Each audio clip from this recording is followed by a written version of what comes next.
സിന്ദാബാദ്. ജമാഅത്തുൽ ഇസ്ലാം മഹല്ല് കമ്മിറ്റി സിന്ദാബാദ്. ലഹരി വിരുദ്ധ റാലി സിന്ദാബാദ്. ലഹരി വിരുദ്ധ റാലി സിന്ദാബാദ്. ലഹരി നമ്മുടെ നാട്ടിൽ ആപത്ത്. ലഹരി നമ്മുടെ നാട്ടിൽ ആപത്ത്. ലഹരി നമ്മുടെ നാട്ടിൽ ആപത്ത്. ലഹരി നമ്മുടെ നാട്ടിൽ ആപത്ത്. ലഹരി നമ്മുടെ നാട്ടിൽ ആപത്ത്. ലഹരി നമ്മുടെ നാട്ടിൽ ആപത്ത്. സംഘടിക്കുക യുവാക്കളെ. സംഘടിക്കുക യുവാക്കളെ. സംഘടിക്കുക യുവാക്കളെ. സംഘടിക്കുക യുവാക്കളെ. സംഘടിക്കുക നാട്ടാരെ. സംഘടിക്കുക നാട്ടാരെ. സംഘടിക്കുക നാട്ടാരെ. സംഘടിക്കുക നാട്ടാരെ. വേണ്ടേ വേണ്ട ലഹരി വേണ്ട. വേണ്ടേ വേണ്ട ലഹരി വേണ്ട. വേണ്ടേ വേണ്ട ലഹരി വേണ്ട. വേണ്ടേ വേണ്ട ലഹരി വേണ്ട. മഹല്ല് കമ്മിറ്റി സിന്ദാബാദ്. മഹല്ല് കമ്മിറ്റി സിന്ദാബാദ്. മഹല്ല് കമ്മിറ്റി സിന്ദാബാദ്. ഒറ്റക്കെട്ടായി നമുക്ക് പൊരുതാം. നാട് മുടിക്കും ലഹരി വേണ്ട. നാട് പിടിക്കും ലഹരി വേണ്ട. ദോഷം പകരും ലഹരി വേണ്ട. ദോഷം പകരും ലഹരി വേണ്ട. വേണ്ടേ വേണ്ടേ ലഹരി വേണ്ട. വേണ്ടേ വേണ്ടേ ലഹരി വേണ്ട. ഒട്ടും വേണ്ട ലഹരി വേണ്ട. ഒട്ടും വേണ്ട ലഹരി വേണ്ട. മഹല്ല് കമ്മിറ്റി സിന്ദാബാദ്. മഹല്ല് കമ്മിറ്റി സിന്ദാബാദ്. മഹല്ല് കമ്മിറ്റി സിന്ദാബാദ്. മഹല്ല് കമ്മിറ്റി സിന്ദാബാദ്. ലഹരി വിരുദ്ധ റാലി സിന്ദാബാദ്.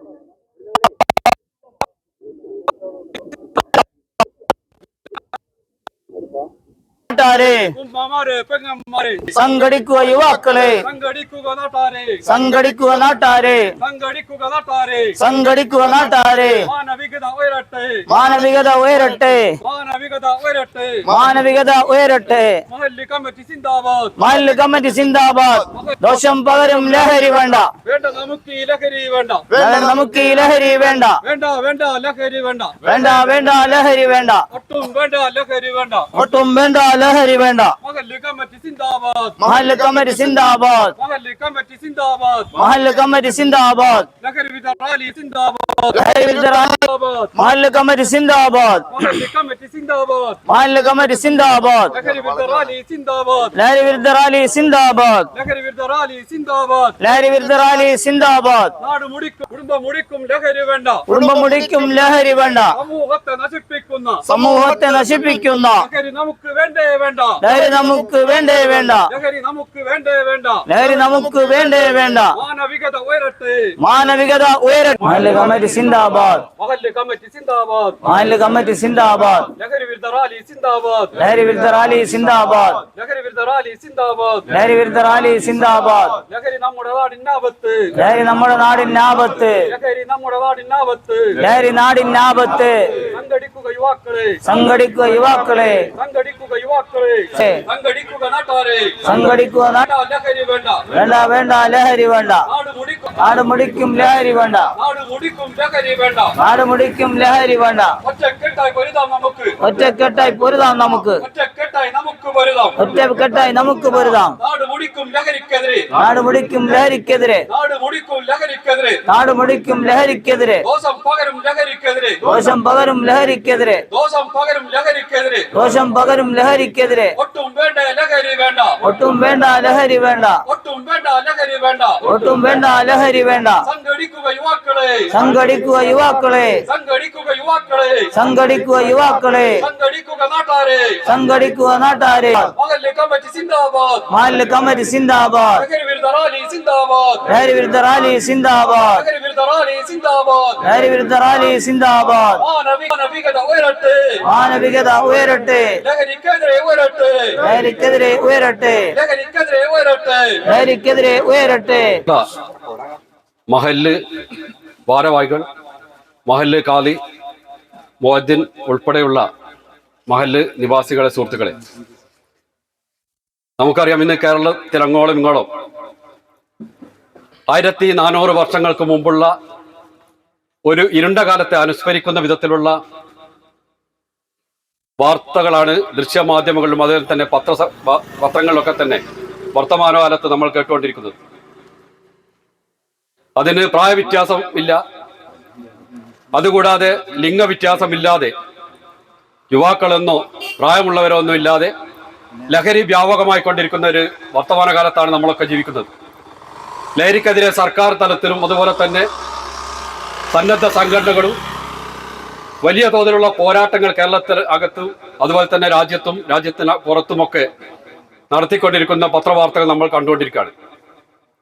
നമുക്കറിയാം, കഴിഞ്ഞ ദിവസം നമ്മൾ കണ്ട വാർത്ത, നൊന്തു പ്രസവിച്ച ഒരമ്മ രണ്ടാനച്ഛൻ്റെ കൂടെ താമസിക്കാൻ തുടങ്ങിയതിനു ശേഷം ലഹരി ഉപയോഗിച്ച് ആ പ്രസവിച്ച മകനെ കയ്യും കാലും വളരുന്നത് നോക്കി വളർത്തി 9 വയസ്സ് വരെ വളർത്തിയ ആ മകന്റെ കയ്യും കാലും ശരീരഭാഗങ്ങൾ വെട്ടിമാറ്റി വീട്ടിന് മുന്നിലുള്ള തൊട്ടടുത്ത ഒഴുക്കുചാലിൽ ഒരു ചാക്കിൽ കെട്ടി കുഴിച്ചു മൂടിയ ഒരു ഭയാനകമായ വളരെ വൈകാരികമായ രംഗങ്ങൾ ഈ കേരളത്തിൽ കഴിഞ്ഞ ദിവസങ്ങളായി നമ്മൾ പത്രമാധ്യമങ്ങളിലൊക്കെ കണ്ട് ചർച്ച ചെയ്തുകൊണ്ടിരിക്കുകയാണ്. ആ രീതിയിലാണ് ഈ മദ്യത്തിന്റെയും മയക്കുമരുന്നിന്റെയും ലഹരിയുടെയും ഉപയോഗം ഈ സമൂഹത്തിലും അതുപോലെ തന്നെ കുടുംബത്തിലും ഈ രാജ്യത്തുമൊക്കെ എത്രത്തോളം ദോഷം ചെയ്യുന്നുണ്ട് എന്നുള്ളത് നമുക്ക് മനസ്സിലാവുന്ന കാര്യമാണ്. ഞാൻ കൂടുതൽ ദീർഘിപ്പിച്ച് പറയുന്നില്ല. നമ്മുടെ ക്ഷണം സ്വീകരിച്ചുകൊണ്ട് ഇവിടെ എത്താനുള്ള DYSP സാർ ഏകദേശ സമയങ്ങൾക്കുള്ളിൽ ഇവിടെ എത്തും. അദ്ദേഹത്തിന്റെ അഭാവത്തിൽ മഹല്ല് കമ്മിറ്റിക്ക് വേണ്ടി സ്വാഗതം പറയുകയാണ്. ഭാരവാഹികളെ, നല്ലവരായ നാട്ടുകാരെ, സുഹൃത്തുക്കളെ, ഇന്ന് ഇത്തരത്തിലുള്ള ഒരു ലഹരി വിരുദ്ധ റാലി സംഘടിപ്പിക്കേണ്ട കാര്യങ്ങളെക്കുറിച്ചൊക്കെ മജീദോടൊക്കെ സൂചിപ്പിക്കുകയുണ്ടായി. നമുക്കറിയാം, നമ്മുടെ പ്രദേശത്ത് ഏതാണ്ട് കുറഞ്ഞ ദിവസങ്ങൾക്ക് മുമ്പ് നമുക്കറിയാം 3 പെൺകുട്ടികളെയും അതുപോലെ തന്നെ 2 ചെറുപ്പക്കാരെയും ലഹരിയായി ബന്ധപ്പെട്ടുകൊണ്ട് പോലീസ് അറസ്റ്റ് ചെയ്യുന്ന ഒരു സാഹചര്യം നമ്മുടെ പ്രദേശത്തുണ്ടായിട്ടുണ്ട്. അത്തരത്തിലുള്ള നിരവധി കേസുകൾ, സാധാരണ ഇത്തരത്തിലുള്ള കേസുകളൊക്കെ നമ്മൾ അറിയൽ പത്രമാധ്യമങ്ങൾ കൂടിയും മറ്റ് പ്രചരണങ്ങൾ കൂടിയാണ് നമ്മൾ അറിയാൻ വേണ്ടി സാധിക്കുന്നത്. പക്ഷേ ഇപ്പോൾ നമ്മുടെ നാട്ടിൻ പ്രദേശങ്ങളിൽ, നമ്മുടെ നാട്ടിലും ഇത്തരത്തിലുള്ള മാരകമായ ഈ മയക്കുമരുന്നുമായി ബന്ധപ്പെട്ടുകൊണ്ട് ഇറങ്ങിയിരിക്കുന്ന ഒരവസ്ഥയിലാണ്. ഇത്തരത്തിലുള്ള പരിപാടികളൊക്കെ രാഷ്ട്രീയ പാർട്ടി ആളുകളും അതുപോലെ തന്നെ മഹല്ല് കമ്മിറ്റിയും ഇത്തരത്തിലുള്ള ഒരു സന്ദേശം നമ്മൾ ജനങ്ങളിലെ എത്തിച്ചു കൊടുക്കുന്ന ഒരു സംവിധാനം ആയിട്ട് വന്നിട്ടുള്ളത്. നേരത്തെ ഇവിടെ സൂചിപ്പിച്ച രൂപത്തിൽ നമുക്കറിയാം, കഴിഞ്ഞ ദിവസം പേരാമ്പ്രയിൽ നിന്നും ഈ പ്രദേശത്തൊക്കെ അധ്യാപികയായി നിന്ന ഒരു വനിത അവരുടെ അക്കൗണ്ടിൽ ലക്ഷങ്ങൾ പാസ് ചെയ്തുകൊണ്ട് മയക്കുമരുന്ന് വിൽപ്പന നടത്തിയ ഒരു സാഹചര്യം ആർക്കും സംശയമില്ല. കാരണം പേരാമ്പ്രയിൽ ഒരു ചായപ്പീടിക നടത്തി മറ്റു പല സ്കൂളുകളിലും സേവനമനുഷ്ഠിച്ചുകൊണ്ട് ഒരു അധ്യാപിക സംശയം വന്ന് അവരുടെ അക്കൗണ്ട് പരിശോധിച്ച് നോക്കുന്ന സാഹചര്യത്തിൽ ലക്ഷങ്ങളാണ് ആ അധ്യാപികയുടെ അക്കൗണ്ട് കൂടി ഈ മയക്കുമരുന്നുമായി ബന്ധപ്പെട്ടുകൊണ്ട് പാസ് ചെയ്തിട്ടുള്ളത്. അപ്പോൾ അവരൊക്കെ ഇപ്പം റിമാൻഡിലാണ്. നമ്മളെ സംബന്ധിച്ചിടത്തോളം നമുക്കറിയാം, ഇത് ഒരു മഹല്ല് കമ്മിറ്റിന്റെ ഒരു ഉത്തരവാദിത്വം എന്ന നിലയ്ക്ക് ഒരു 1ാം ഘട്ടം എന്ന നിലക്കാണ് ഇന്ന് ഒരു ജാഥയും അതുപോലെ തന്നെ ഇതിൻ്റെ ഒരു പിന്നെ നമ്മളെ പേരാമ്പ്ര DYSP കൊണ്ട് ഒരു ഉത്ബോധന പ്രസംഗം നടത്താൻ വേണ്ടി ഉദ്ദേശിച്ചിട്ടുള്ളത്. വരും കാലങ്ങളിലൊക്കെ നമുക്ക് കൂട്ടായി നിന്നുകൊണ്ട് ഇതിനെതിരെ പ്രവർത്തനം നടത്തണം എന്നതിനെക്കുറിച്ച് നമുക്ക് ആലോചിക്കേണ്ടതുണ്ട്. നീ ഇത്ര നേരവും എത്ര വൈകാനുള്ള സാഹചര്യം ഉണ്ടായെന്നൊക്കെ നമ്മൾ എന്ത് ചെയ്യണം, വീടുകാരൊക്കെ വളരെ ശ്രദ്ധിക്കേണ്ട ഒരു സാഹചര്യം വന്നിരിക്കുക. അപ്പോൾ അത് നമ്മൾ എന്ത് ചെയ്യണം, പ്രത്യേകിച്ച് നമ്മൾ വീടുകളിലെ ആളുകളൊക്കെ പ്രത്യേകം ശ്രദ്ധിക്കുക. സമയം കഴിഞ്ഞ് വീട്ടിലേക്ക് എത്തുന്ന നമ്മുടെ കുട്ടികളൊക്കെ പ്രത്യേകം ശ്രദ്ധിക്കുക. അത് ഈ യോഗത്തിൻ്റെ ബഹുമാന്യനായ അധ്യക്ഷൻ പുതുക്കുടി അബ്ദുറഹ്മാൻ സാഹിബ് അടക്കമുള്ള നേതാക്കന്മാരെ, നിങ്ങളെ ശ്രദ്ധിച്ചുകൊണ്ടിരിക്കുന്ന പ്രിയപ്പെട്ട നാട്ടുകാരെ, സുഹൃത്തുക്കളെ,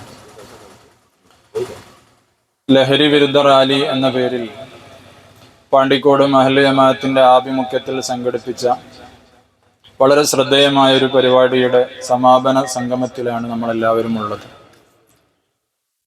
മുൻകാലങ്ങളിൽ നിന്ന് വ്യത്യസ്തമായി പുതിയ കാലത്ത് എല്ലാ സംവിധാനങ്ങളും വികസിക്കുന്നതിൻ്റെ ഭാഗമായി പുതിയ ലഹരി പദാർത്ഥങ്ങൾ നമ്മുടെ വിദ്യാർത്ഥികൾക്കിടയിലും സമൂഹത്തിൻ്റെ ഇടയിലൊക്കെ വ്യാപിച്ചുകൊണ്ടിരിക്കുന്ന ഒരു സാഹചര്യത്തിലൂടെയാണ് നമ്മൾ മുന്നോട്ട് പോയിക്കൊണ്ടിരിക്കുന്നത്.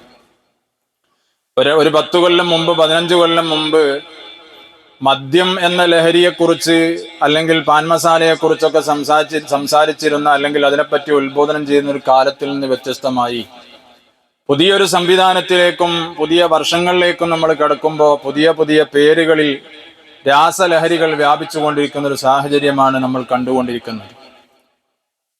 മദ്യത്തെക്കാൾ കൂടുതൽ എഫക്റ്റ് ചെയ്തുകൊണ്ട് തലച്ചോറിനെ അതിദാരുണമായി ബാധിക്കുന്ന രൂപത്തിൽ പുതിയ സംവിധാനങ്ങൾ ഉപയോഗപ്പെടുത്തി ലഹരി പദാർത്ഥങ്ങൾ പുതിയ രൂപത്തിലും ഭാവത്തിലും വളർന്നുകൊണ്ടിരിക്കുകയാണ്. മദ്യം ഒരു 10 വർഷം ഉപയോഗിച്ചാൽ മാത്രമാണ് അതിൻ്റെ അഡിക്ഷൻ സംഭവിക്കുക എങ്കിൽ ഈ ലഹരി പദാർത്ഥങ്ങൾ ഒന്നോ രണ്ടോ തവണ ശ്വസിക്കുകയോ ഉപയോഗിക്കുകയോ ചെയ്യുമ്പോൾ തന്നെ അതിൻ്റെ ആളുകളായി മാറിക്കൊണ്ടിരിക്കുകയാണ് പുതിയ തലമുറ. പിന്നെ ആ സമയമാകുമ്പോൾ അത് ലഭിക്കാതെ വരുമ്പോൾ അതിനുള്ള പുതിയ സാധ്യതകൾ തേടിക്കൊണ്ട് അതിന് ക്യാഷ് മതിയാകാതെ വരുമ്പോൾ തൻ്റെ അമ്മയെ കൊന്നുകൊണ്ടാണെങ്കിലും തൻ്റെ വലിയുപ്പയെയോ വലിയുമ്മയെയോ അല്ലെങ്കിൽ തൻ്റെ വേണ്ടപ്പെട്ടവരെയോ കൊന്നുകൊണ്ടാണെങ്കിലും അതിനുവേണ്ടി സമ്പത്ത് കൈക്കലാക്കുന്ന പുതിയ തലമുറയുടെ ട്രെൻഡ് കൂടിക്കൊണ്ടിരിക്കുകയാണ്. ഇഫാൻ എന്ന് പറയുന്ന ഒരു ചെറുപ്പക്കാരനെ നമ്മളെല്ലാവരും കഴിഞ്ഞ കൊല്ലങ്ങളിൽ പരിചയപ്പെട്ടതാണ്. കുടുംബത്തിലെ 5ഓളം ആളുകളെ ദാരുണമായി കൊല ചെയ്തു. തൻ്റെ ഏറ്റവും പ്രിയപ്പെട്ട അനുജനെ സ്കൂളിൽ നിന്ന് കൂട്ടിക്കൊണ്ടുവന്ന് അവനെ മന്തി വാങ്ങിത്തരാമെന്ന് പറഞ്ഞ് പ്രലോഭിപ്പിച്ചുകൊണ്ട് അവനെ തലക്കടിച്ചു കൊന്നുകളയുകയാണ്. ഇങ്ങനെ മനുഷ്യനെ മനുഷ്യനല്ലാതാക്കി തീർക്കുന്ന തരത്തിലേക്ക് ലഹരിയുടെ ഉപയോഗം വ്യാപിച്ചുകൊണ്ടിരിക്കുന്നു. കഴിഞ്ഞ വർഷങ്ങളിൽ നമ്മൾ കണ്ടു ഒരു മാതാവ് വീഡിയോക്ക് മുമ്പിൽ വന്നുകൊണ്ട് കരഞ്ഞുകൊണ്ട് പറയുന്നത് എൻ്റെ മകൻ എനിക്ക് നഷ്ടപ്പെട്ടിരിക്കുന്നു എന്നാണ്. ഇത് കേട്ട സമയത്ത് ആ മകൻ മരിച്ചുപോയതാണോ എന്ന് അന്വേഷിച്ചപ്പോൾ പറയുന്നതല്ല, തൻ്റെ മകൻ MDMA അഡിക്റ്റായിക്കൊണ്ട് ഞാനൊരു ഉമ്മയാണ് എന്നെ തിരിച്ചറിയാൻ കഴിയാത്ത വിധം അവൻ്റെ മസ്തിഷ്കം അത് മാറിപ്പോയിരിക്കുന്നു എന്ന് ആ ഉമ്മ സങ്കടം പറഞ്ഞുകൊണ്ട് കരയുകയാണ്. ഞാൻ പറഞ്ഞു വരുന്നത് ഈ രൂപത്തിലേക്ക് നമ്മുടെ സമൂഹം മാറിക്കൊണ്ടിരിക്കുന്നു.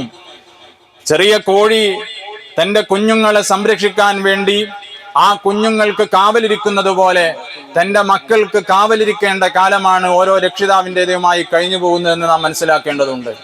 വാർപ്പിന്റെ മുകളിൽ കയറി താഴേക്ക് ചാടാൻ വേണ്ടി ശ്രമിക്കുന്ന ഒരു മനുഷ്യനെ അവന്റെ മാനസികാവസ്ഥയെ അനുനയിപ്പിച്ചുകൊണ്ട് അവനെ വളരെയധികം ഇടപെട്ടുകൊണ്ട് നമ്മൾ താഴേക്ക് ഇറക്കിക്കൊണ്ടുവരാൻ ശ്രമിക്കാറുണ്ട്. കാരണം അവൻ മരിച്ചു പോകുമെന്ന ഭീതിയാണ്.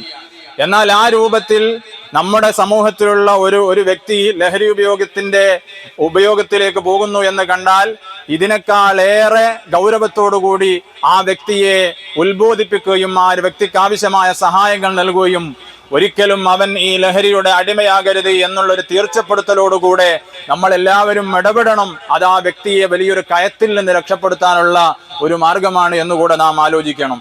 മരുന്നില്ലാത്ത 3 രോഗങ്ങൾ ഈ ലഹരി ഉപയോഗത്തിന്റെ പേരിൽ ഈ ലഹരി ഉപഭോക്താക്കളെ ബാധിച്ചുകൊണ്ടിരിക്കുന്നു.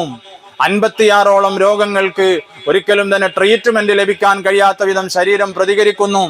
ഇങ്ങനെ വിവിധങ്ങളായ രൂപത്തിൽ മനുഷ്യനെ ഗ്രസിച്ചുകൊണ്ടിരിക്കുന്ന മാരകമായ ഒരു വസ്തുവാണ് ലഹരി എന്ന് നാം മനസ്സിലാക്കേണ്ടതുണ്ട്. ഉപയോഗിച്ചു വരുമ്പോൾ വീട്ടിലേക്ക് വരുമ്പോൾ ഉമ്മയെ തിരിച്ചറിയാൻ കഴിയുന്നില്ല, വാപ്പയെ തിരിച്ചറിയാൻ കഴിയുന്നില്ല.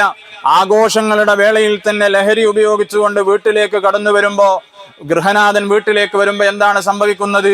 അദ്ദേഹത്തിൻ്റെതായി മാത്രം ആ ആഘോഷം ചുരുങ്ങുകയാണ്. ഈ മനുഷ്യൻ എന്ത് അത്യാപത്താണ് വരുത്തി തീർക്കുക എന്നറിയാതെ ഭാര്യയും കുഞ്ഞുങ്ങളും പ്രയാസപ്പെടുന്ന സാഹചര്യം. ഇങ്ങനെ കേരളത്തിൽ ഉടനീളം ലഹരിയുടെ വ്യാപനം ഏതു രൂപത്തിലൊക്കെ സാധ്യമാകുന്നുണ്ടോ അതിൻ്റെ എല്ലാം മുനയൊടിച്ചുകൊണ്ടായിരിക്കണം ഇനിയുള്ള മുന്നോട്ട് പോക്ക് സാധ്യമാകേണ്ടത്. സർക്കാർ സംവിധാനങ്ങൾ തൂഫാൻ എന്ന പേരിൽ പുതിയ പദ്ധതികൾ പ്രഖ്യാപിച്ചുകൊണ്ട് ഈ ലഹരിയുടെ അടിവേരറുക്കാൻ വേണ്ടി വളരെ ക്രിയാത്മകമായി ഇടപെടുന്നു എന്നത് വളരെ പ്രതീക്ഷാ നിർഭരമാണ്. കാരണം ഓരോ വ്യക്തിയെയും ഈ മഹാദുരന്തത്തിൽ നിന്ന് കൈപിടിച്ചു കൊണ്ടുവരേണ്ട ദൗത്യം സർക്കാരിൻ്റെതായി മുന്നിലുണ്ട് എന്നത് ഒരു വസ്തുതയാണ്. ഈ പേരാമ്പ്രയിൽ വെച്ചു തന്നെ നടന്ന ഒരു ആക്സിഡന്റ്, ആ ആക്സിഡന്റിൽ ഒരു ചെറുപ്പക്കാരന്റെ കാല് മുറിച്ചു മാറ്റേണ്ടി വന്നു. ആരാണ് ഈ അപകടം വരുത്തിയത്? ലഹരി ഉപയോഗിച്ചുകൊണ്ട് ഒന്നും തിരിയാതെ ടയറ് നിലത്ത് തട്ടാത്ത വിധം വാഹനം ഓടിച്ച് റോഡ് സൈഡിൽ നിർത്തിയിട്ടിരുന്ന ഒരു ചെറുപ്പക്കാരനെ മാരകമായി ഇടിച്ച് അവന്റെ കാല് അവസാനം കോഴിക്കോട് ഒരു വിഖ്യാതമായ ഹോസ്പിറ്റലിൽ നിന്ന് മുറിച്ചു മാറ്റേണ്ടി വന്നു.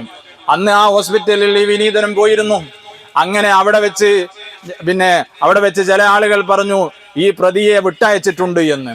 ഇവിടെ അബോധാവസ്ഥയിൽ അവന്റെ ബോധം പോലും തെളിയാതെ കോഴിക്കോട് ഒരു ഹോസ്പിറ്റലിൽ ഈ അത്യാപത്തിന്റെ പേരിൽ ഒരു ചെറുപ്പക്കാരൻ മരണത്തോട് മല്ലടിക്കുമ്പോഴും ഇതുണ്ടാക്കി തീർത്ത ഒരു ക്രിമിനലിനെ അതാ സമയമാകുന്നതിന് മുമ്പ് വിട്ടയച്ചിരിക്കുകയാണ്. ഞാൻ അങ്ങനെ ഒരു ഉദ്യോഗസ്ഥനെ വിളിച്ചു, അദ്ദേഹത്തോട് ചോദിച്ചു എന്തുകൊണ്ടാണ് ഇങ്ങനെ സംഭവിച്ചത്. അദ്ദേഹം കുറെ നേരം മൗനമായിരുന്നു. എന്നിട്ട് പറഞ്ഞു ഇതിനെതിരെ ഒന്നും പ്രതികരിക്കാൻ ഇപ്പോൾ ഞങ്ങൾക്ക് നിർവാഹമില്ല എന്ന രൂപത്തിൽ പറയേണ്ട സ്ഥിതി വന്നു. അങ്ങനെ എല്ലാ സംവിധാനങ്ങളും ഈ മാഫിയക്കു കീഴിലേക്ക് അടിഞ്ഞുകൂടുന്ന ഒരു സാഹചര്യം വരുമ്പോൾ നമ്മുടെ നാട് നമ്മുടേതല്ലാതായി മാറുകയാണ്. അതൊരു തുടക്കമായി കണ്ട് ഇതൊരു മുന്നേറ്റമായി കണ്ടുകൊണ്ട് ഇൻഷാ അല്ലാഹ് നമുക്ക് മുന്നോട്ട് പോകേണ്ടതുണ്ട്. ലഹരി ഉപയോഗിക്കുന്നതോടുകൂടി മനുഷ്യൻ വിഷാദത്തിലേക്ക് മാറിക്കൊണ്ടിരിക്കുകയാണ്, ടെൻഷനിലേക്ക് മാറിക്കൊണ്ടിരിക്കുകയാണ്. നിങ്ങൾ ആലോചിച്ച് നോക്കൂ, ഒരു മനുഷ്യന്റെ മസ്തിഷ്കത്തിൽ അല്ലാഹു തആല ദൈവം തമ്പുരാൻ ഒരു വ്യക്തമായ ഒരു ഘടന നിർവഹിച്ചിട്ടുണ്ട്. ആ ഘടന എന്താണ്? ആവശ്യമായ സമയത്ത് സന്തോഷം അതിന്റെ രൂപത്തിൽ വരും, ആവശ്യമായ രൂപത്തിൽ വിഷമം അതിന്റെ തോതനുസരിച്ച് കടന്നു വരും. പക്ഷെ ഇന്ന് സംഭവിക്കുന്നത് അതല്ല. രാസലഹരികൾ ഉള്ളിലേക്ക് അടിച്ചു കയറ്റുന്നതോടുകൂടി അമിതമായ ഡോപ്പമിന്റെ ഉപയോഗം മസ്തിഷ്കത്തിൽ, ശരീരത്തിൽ നടക്കുകയാണ്. ഈ ഡോപ്പമിൻ ഉപയോഗിച്ച് ഒരായുഷ്കാലം അത്രയും സന്തോഷിക്കേണ്ട സന്തോഷങ്ങൾ അതാ കുറഞ്ഞ കാലയളവിനുള്ളിൽ ഈ മനുഷ്യൻ സന്തോഷിച്ച് തീർത്തു കളയുകയാണ്. പിന്നീട് ഇവന് സന്തോഷം എന്ന് പറയുന്നത് സ്വാഭാവികമായി കടന്നു വരുന്ന ഒരു സംഗതിയായി മാറുന്നില്ല. മറിച്ച് ഈ ലഹരിയുടെ ഉപയോഗം കൊണ്ട് മാത്രമേ അവന് സന്തോഷം വരുന്നുള്ളൂ. അപ്പൊ സന്തോഷം വരാൻ വേണ്ടി വലിയ വില കൊടുത്തുകൊണ്ടും ഈ ലഹരി വാങ്ങാൻ ഇവൻ നിർബന്ധിതനാവുകയാണ്.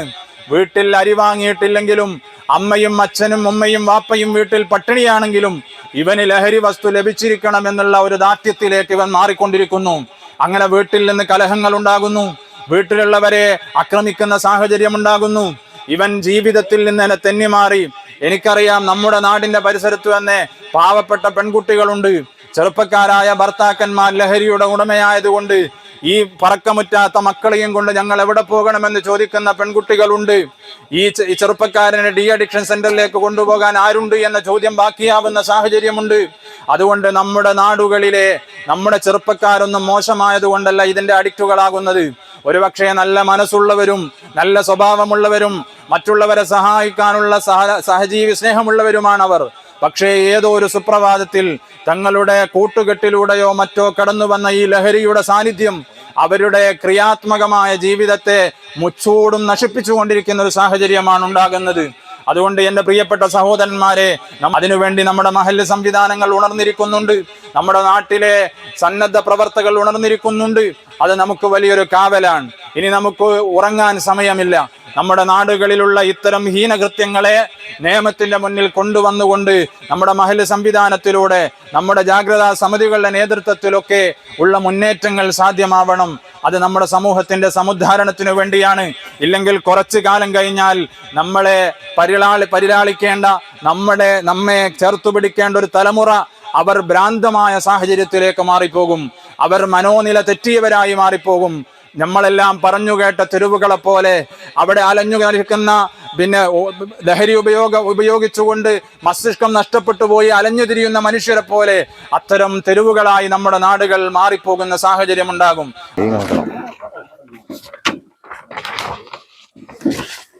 ലഹരി വിരുദ്ധ പ്രതിജ്ഞ. നാളേക്കായി എന്റെ ശരീരത്തെയും മനസ്സിനെയും ഞാൻ കാത്തു സൂക്ഷിക്കും. ഏതുതരം ലഹരി പദാർത്ഥങ്ങളിൽ നിന്നും ഞാൻ ഒഴിഞ്ഞു നിൽക്കും. ലഹരിക്കെതിരായ ഈ പോരാട്ടത്തിൽ ഞാൻ എന്നും ഒറ്റക്കെട്ടായി നിലകൊള്ളും.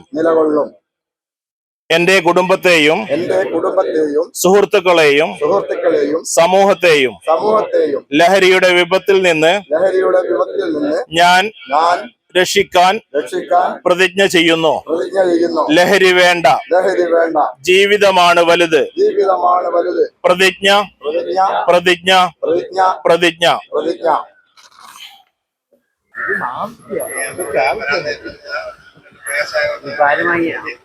എല്ലാവർക്കും ഒറ്റ വാക്കിൽ നന്ദി അറിയിച്ചുകൊണ്ട് ഈ പരിപാടി